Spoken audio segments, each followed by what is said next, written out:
Some of you are saying, oh, not this guy again.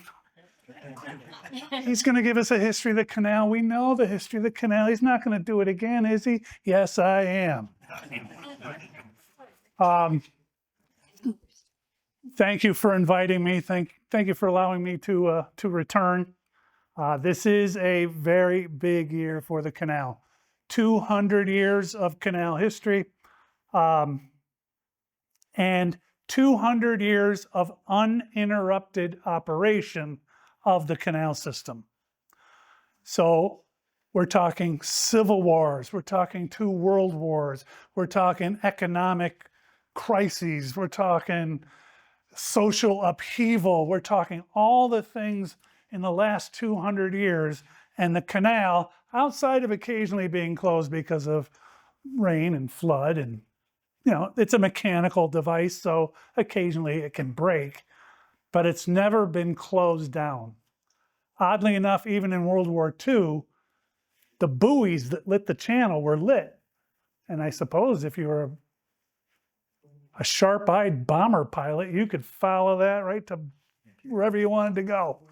But anyway, 200th anniversary of the opening of the canal, of the original Erie Canal. Keep in mind, 3 versions of the canal. First one, 1825.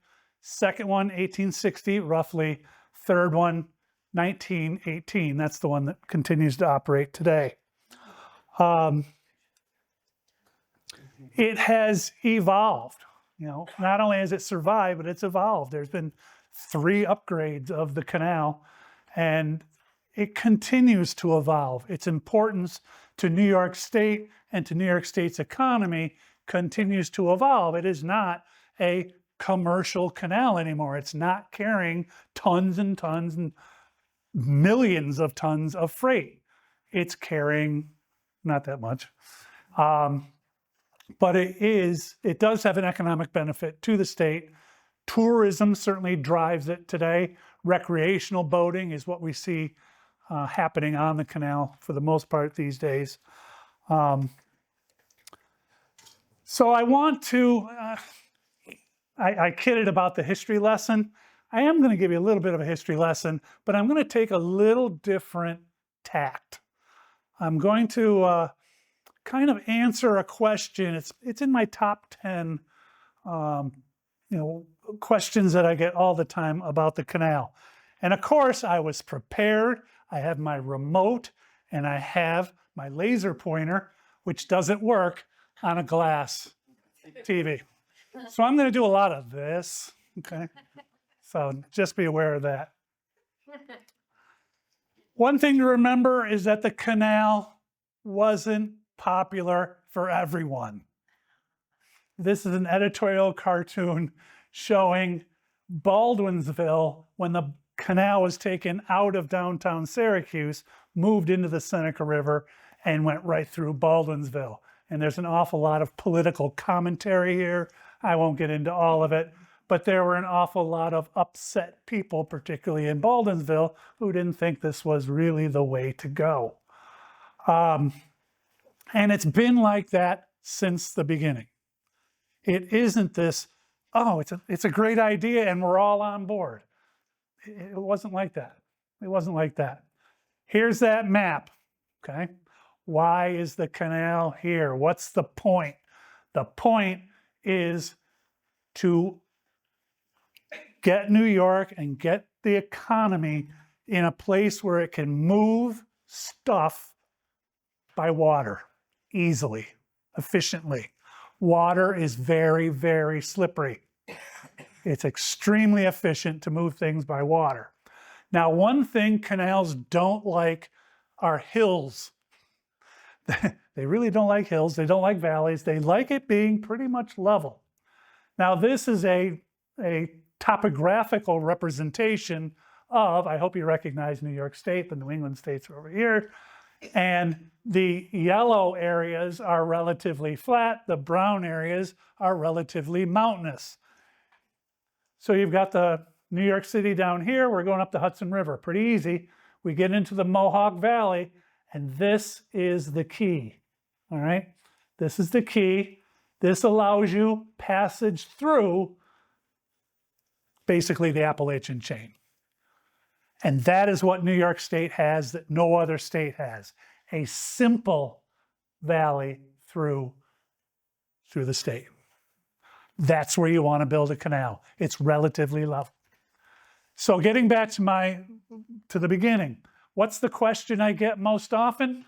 The question I get most often is, why does the canal go from Albany to Buffalo when it could very easily go Albany to Oswego? And that gets you to Lake Ontario. That's the whole point. Let's get to the Great Lakes. Well, there's a lot of reasons. But let's set the stage a little bit. The original canal is constructed between 1817 and 1825. That's 1817. We're 2 years removed from the end of the War of 1812, the Treaty of Ghent. We're only 2 years away from that. We had a war with Canada and Great Britain. And 2 years after that, we're thinking about this canal. Actually, we've been thinking about it longer than that. Okay. Let's put that in perspective another way. We're 34 years away or removed from the end of the Revolution, which, if you're looking at it today, we're looking at 1991, the Gulf War. So putting it into perspective, we're still a runny-nosed little country that doesn't quite know what we're doing yet, but we like to flex our muscle from time to time. So the War of 1812 is critical to answering the question, why don't we go to Oswego? So the War of 1812 in history, when you read your history books in school, if you remember, it's because the British Navy was impressing American merchantmen into service in the Royal Navy. And the reason the Royal Navy, the British Navy, needed manpower is because they're fighting Napoleon. And those navies are heavily engaged. So that's what they tell you. And that was a reason. That was one cause of the War of 1812. But a bigger cause, in my opinion, is the fact that the United States always had a thing, and apparently we still do, for Canada. We want Canada because there's remnants of a British army up there. It's not big. Why? Because they're fighting Napoleon. That's where most of the British army is. It's not guarding Canada. There's an opportunity for the United States to go get it and to eject the British army and to take what was rightfully ours, North America. So the timing is right. And if you read the histories of the War of 1812, all those bad sailors are they're taking our merchantmen and they're putting them into service. Yeah, and we declare war and boom, we invade Canada. It doesn't go well. It goes very badly. So we go into Canada, and then things sort of settle down a little bit. But much of the War of 1812 is fought on the frontier. That's the frontier. This is the frontier in 1817. And we have on Lake Ontario 2 fleets, an American fleet basically in Sackett's Harbor, a British fleet in Kingston. We're doing the same thing down here on Lake Erie. We've got an American fleet in Erie, Pennsylvania, and we've got a British fleet at the south end of the Detroit River. And they're constantly saying, okay, you bring ships out there, we're going to go get them. And we may invade you. We're also trying to supply these forts up here by the entrance of the Niagara River. So there's American forts on the American side, there's Canadian forts on the Canadian side. I'm going to move a little bit forward here. Very difficult to supply fleets and armies out here in the frontier. Extremely difficult and extremely costly, and logistics dominates a lot of the War of 1812. Again, so much of it being fought out here. So let's go back to the original question. Why doesn't the Erie Canal go to Oswego? Because it's great. You can have all your stuff from the great New England and New York, and you can come up here and you could try.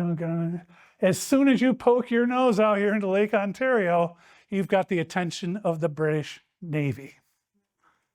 And they're going to come after you. And then we're going to have to go after them. And so you don't want your commerce out here. You want your commerce here, where the army can protect it. Also, a benefit is it's flat. Look at how yellow it is here. That's flat. Actually, from Rochester to Lockport is 63 miles without a lock. It's flat. That's a perfect place to have a canal.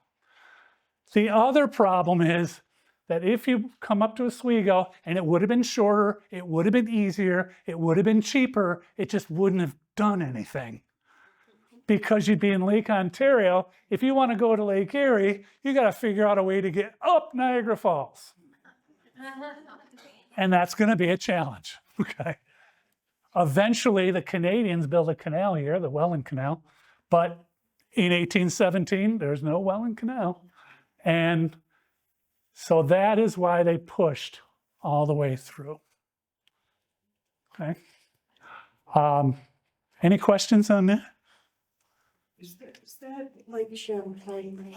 Yeah, Lake Champlain is right here. And guess what's happening up here? There's a navy, there's two navies being fought. There's an arms race going on Lake Ontario and Lake Erie.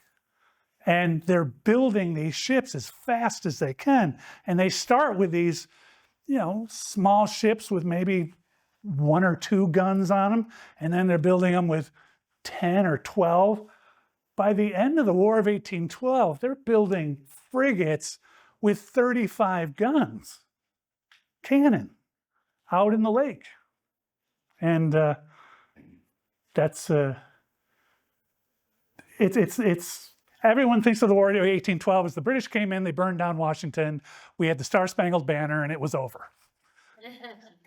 Kinda, but not exactly. With the Treaty of Ghent, 1815, nothing changed. Nobody got any land. Nobody got anything. Everything just went right back to where it was at the beginning in 1812. In 1812. It was a dumb war. It was a worthless war, other than it gave the United States a little, yeah, we did it again. We beat the British again. Of course, they were wrapped up with some other stuff over in Europe at the time. So, moving along, we are at the Bicentennial. So by the way, there's my map here. Funny enough, that's where the canal goes, right where I said it was going to go, right through. And oddly enough, there's a canal to Champlain. Why? To supply the frontier up here. There is a way into Lake Ontario through the Oswego Canal, and of course, this goes out. And there's branch canals going down and up and all over the place. So let's talk about the Bicentennial. I'm moving along. It is a big event. I was sort of asked to highlight all the things that are going on along the canal. I'm not going to be able to do that. I want to focus a little more on what's happening and what is available locally. And certainly because I am the, what's my job description now? I'm the facilities manager at the Port Byron Old Erie Canal Heritage Park. I was the director, then we've split the job into two people, and I'm now the facilities guy. So our big project is this, and some of you may have heard of it, some of you may have read it somewhere, the Lois McClure. The Lois McClure is a replica of a sailing canal barge. And it would sail on Champlain. Let's go back here. Let's go here. Okay, we got Lake Champlain right here, right? So the Hudson River, you can go all the way up to Troy without a lock. And then there's a short canal right here, the Champlain Canal, gets you into Lake Champlain. Well, you don't really need to carry any mules with you because you can go to Hertz, rent a mule, and you can have them take your short little run up to Lake Champlain. Then once you're in Lake Champlain, you put up your mast and you can sail the 100 and whatever many miles to the north end of Lake Champlain. You don't need mules anymore. They don't swim as well as you think. So that's what you did. So this boat, the Lois McClure, was for that route predominantly. And so it would have run on the Champlain Canal. It would have sailed its way on Lake Champlain. They say in writings and manuscripts that we've found that they could put the masts up and take them down with a crew of 4. I have no idea how they do that. I would like 4 cranes, please. So a little background on the Lois McClure. She was built by the Lake Champlain Maritime Museum in the early 2000s, like 2005-ish. She was built as a educational vehicle. So over its 15, 20-year career, it was taken all up and down the Erie Canal, the Champlain Canal, down to New York City, the Fingerlakes. When it sailed down Cayuga Lake, they put the masts up and sailed it down Cayuga Lake to Ithaca. They took hundreds of thousands of people, not on rides, but on tours. You'd come on and see what life was like 1880-ish, 1890. But the museum got a new administration, their priorities changed, and they said, you know what? We don't want to deal with this wooden 88-foot high maintenance vessel anymore. And so we're going to cut it up.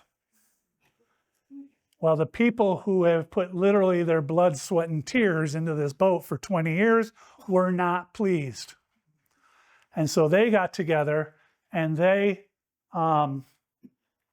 went looking for a new home, somebody who might be able to rescue it.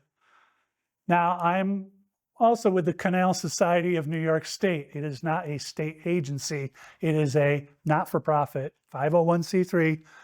Canal Society of New York State was contacted by friends of the Lois McClure begging us to save it. Our president at the time, Craig Williams, notoriously can't say no. My background is the tour boat business, and we had big wooden boats. And I'm saying, oh no, we don't want it. No, no, no, no, no, no, nope, nope, don't want it, don't want it. Anyway, we got it. So this shows you how accurate the replica is. These pictures are 125 years apart. Wow. That is a similar vessel on Lake Champlain. You couldn't tell. I love this side by side. Very, very cool. Will we have the masts up ever? No, never again. It will never sail again. It will never see the water again. And there it is. We own this boat here. Yeah. The 4 guys took the mast. This picture doesn't tell you how incredibly gigantic this crane is. It's a 300-ton crane lifting a 50-ton boat. Overkill? Oh, yeah. But it took 5 minutes. Like, done. It took way longer to set up the crane than to lift the boat. Way longer. So this is, you've seen the Verdi container trucks going all over the place. Joe Verdi is, has been nice enough and gracious enough to allow us to put our vessel on his wharf. I don't know if he knew this, indefinitely.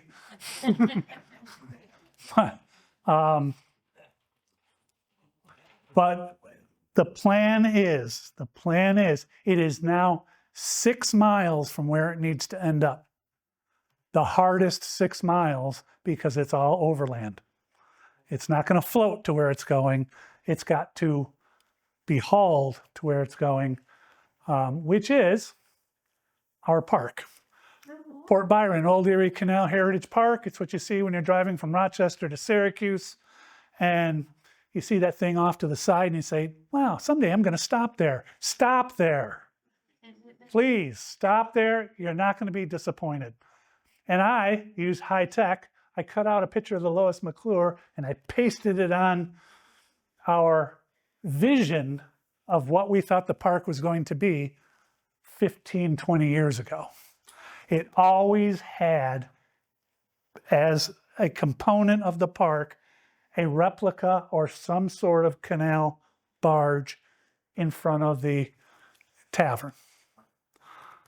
Those of you who have been to the park, you know what I'm talking about. Those of you who haven't been to the park, you got to go so you know what I'm talking about. And so it's going to go right there. This is where it gets tricky. Let's say it's easy to get it to here. Because all you have to do is take it on Loop Road to Route 31, go in the back door of the service plaza in Port Byron, make your way onto the thruway, hold all the traffic on the thruway, bring it to our exit, take down the fence, the guardrail, build a timber mat through the lock, through the old prism or the ditch, to its newly constructed cradle. That's all. That's all. My mantra is there's nothing money can't solve. Maybe. I think so. Anyhow, when it gets there, the plan is we're going to make it nice again. It has had 7 years of deferred maintenance. And if you have a boat this big, it's been out in the weather, it's been out in winter, it's not good. It's going to need some love, but again, not to the point where it's going to ever float again. It just needs to be like a barn. So that's the plan. That's our big project. We were hoping to have it basically there now at the end of this month. Just really quickly, the Army Corps of Engineers controls this right here. Why? Not necessarily because it's a wetland, but because at one time, this was a transportation route, a water transportation route. Over 100 years ago, this was a water transportation route, so they read the control of the permit of anything that takes place. When they do work on Erie Boulevard in Syracuse, the Army Corps of Engineers has to bless everything that they do because it used to be a water transportation route. So they're behind, and I'm really not picking on them. They've got Route 81 that they're rebuilding. The Army Corps has a lot invested in that. Micron is being built, so that's taking a lot of their time. Our little boat doesn't make it always to the top of the pile on their desk. I can see that. In Port Byron, we also have the Samuel Center for Canal History.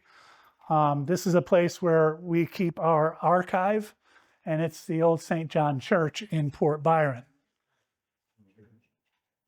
We bought it 3 years ago, and the archive, for the first time ever, all under one roof, never happened before. But in the back, again, there's the church, and the next shot's taken from back here in the woods. This is an aqueduct from the original 1825 canal. And that's what I'm going to be pushing today, is that original canal, because that's the one that's really 200 years old. And so when we purchased the church, in the parking lot, buried, is this arch right here. Okay? So this is, I don't know what this is late 1800s, I'm assuming. Well, no, early 1900s, because the church, this is the church. It was built in 1899. So this is probably early 1900s.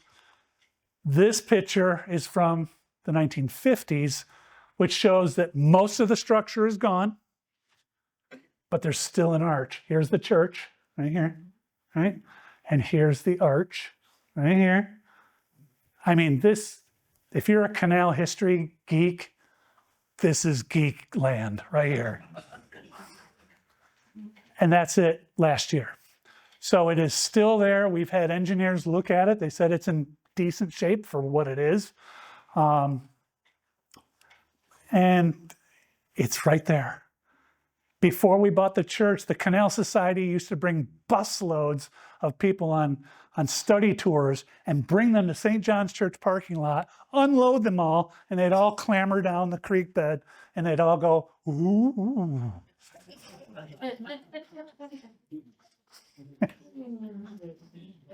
All right. Now, this is Sim's store in Camillus. I highly recommend visiting them because this is the old store, the replica of Sim's store. But right behind this structure is ditch from the 1825 canal. And you can just walk around the building and there's signage there and it says, this is it right here. And again, I am one of those canal geeks. And I go, here, DeWitt Clinton floated right here. He saw that. You know, you're looking down the prism and you're saying, he saw that. And you look this way, his wife looked that way, I don't know. But, and that's cool. That's really cool. Now, they do boat rides at the Camillus Park. My wife Lisa's back here. She's the director of the Camillus Park, so feel free to jump in anytime. Now, they do boat rides at the Camillus Canal Park on the enlarged canal, so the 1860 canal, but this gives you an idea, looking out the front of the boat, of what it was like. You know, it's straight. That's an indication it's not a natural waterway because nature doesn't make it straight. Nature makes almost nothing straight. Everything's curved. So that's really cool. And this is the coolest part. This is a restored aqueduct. Now, an aqueduct is a bridge that carries water. In this case, it carries the enlarged Erie Canal over, not Oak Orchard Creek, 9 Mile Creek, which is underneath. So a wooden trough is contained in this stone supports. Put the water in, the creek flows underneath, the canal goes over the top. Where else can you see this? Nowhere. They have it. And it was a huge project. I don't know how many bake sales it took to pay for all that, but it was a lot of bake sales. And you can't see that anywhere else. You've got to go there. And this is a representation of another aqueduct, Montezuma. Cayuga County, we've got Montezuma. It reeks of canal history. You've got Port Byron, reeks of canal history. Weedsport, Jordan. You're getting out of the county, I know, but you know, Camillus, you move into Syracuse, keeps going, keeps going, keeps going. This is a great poster, by the way. I really like what they did with the county outline in the Erie down here. And this is what was the Montezuma aqueduct that carried the enlarged Erie Canal across the Seneca River. It's called Richmond Aqueduct. 31 of these arches carried the canal across the Seneca River. There's only a handful of arches left because most of the aqueduct was dismantled when they opened the barge canal, the present day canal, because it was in the way. But I really do like this poster. If you have a organization and you've got a bulletin board, please take one of these. These are nice, okay? Would you like to add anything? No, but we do public boat rides Wednesdays and Sundays at 1, 2, and 3.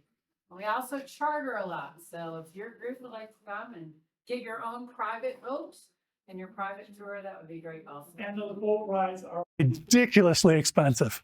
$5 for a 50-minute boat ride, hour or 50 minutes, depending on how fast they go, depending on how many snapping turtles you have to slow down for. Was that Wednesday to? Wednesdays and Sundays. Yeah. So again, getting back to the Bicentennial, the Canal Corporation, who is responsible for the maintenance and operation of the canal system, is kind of leading the charge along with their partner, the Erie Canal Heritage Corridor. They are assisting in communities doing canal-related events. They're keepers of the master list. What I'm going to tell you folks to do is, if you're interested in canal events, canal activities, to just Google it. And there you're going to find much more than me droning on about stuff I don't really know. But you're going to get a lot of cycling events, kayaking events, history events, concerts, lectures, all kinds of things are going to take place along the canal. And again, stay tuned, dial in, Google what you need to Google. This is actually an annual event called Cycle the Erie, where 600 to 700 cyclists go from Buffalo through the state all the way to Albany. And they're in a blur. It's just, our site gets fired up and ready to go, and we're staffed up, ready to go. And here they come, blah, blah, blah, blah, blah. 2 hours later, gone, everybody's gone. Another big event, which kind of caps off the Bicentennial season, is the World Canals Conference. Now, the World Canals Conference is an annual event. It tends to be 1 year in North America, and the next year will be somewhere else. It could be Asia, could be Europe. But it's an event where canal enthusiasts from around the world come to talk about what they love to talk about. And that's canals. That will be in Buffalo, late September. Again, you can Google World Canal Conference, and you'll find more information on that. After the conference, they're going to start, this vessel right here is called the Seneca Chief. It is a replica, as best we can guess, of what the vessel that carried DeWitt Clinton from Buffalo to New York Harbor looked like. The Buffalo Maritime Museum built this replica with 3 or 4 paid people and a couple of hundred volunteers. And it's It's going to be interesting. It's going to be really kind of cool. In the back, there's a little tugboat called the Churchill, and the Churchill will haul this boat from location to location. It doesn't have its own power, so it has to be drawn from place to place. So it's going to stop, spend time, do tours, and then in New York City, New York Harbor, it's going to reenact what they call the Wedding of the Waters, where they take Lake Erie, a cask of Lake Erie water, and dump it ceremoniously into New York Harbor, showing the link provided by the Erie Canal. And that's going to happen in October, early October. So those are kind of the two big things that are getting a lot of buzz, is the World Canal Conference and the Seneca Chief. We think the Lois McClure is much more interesting than that. Are they going to go down the thruway? I think not. So again, I want to thank you all for inviting me back. I hope I filled in adequately. I almost always finish my presentations with this picture. This is Trinity Episcopal Church, Seneca Falls. And this is one of the boats that my family built in the 90s. Can I tell them? Okay. My first date with my wife, I took her on one of these. And she said, well, even if I don't like him, I'm getting a boat ride.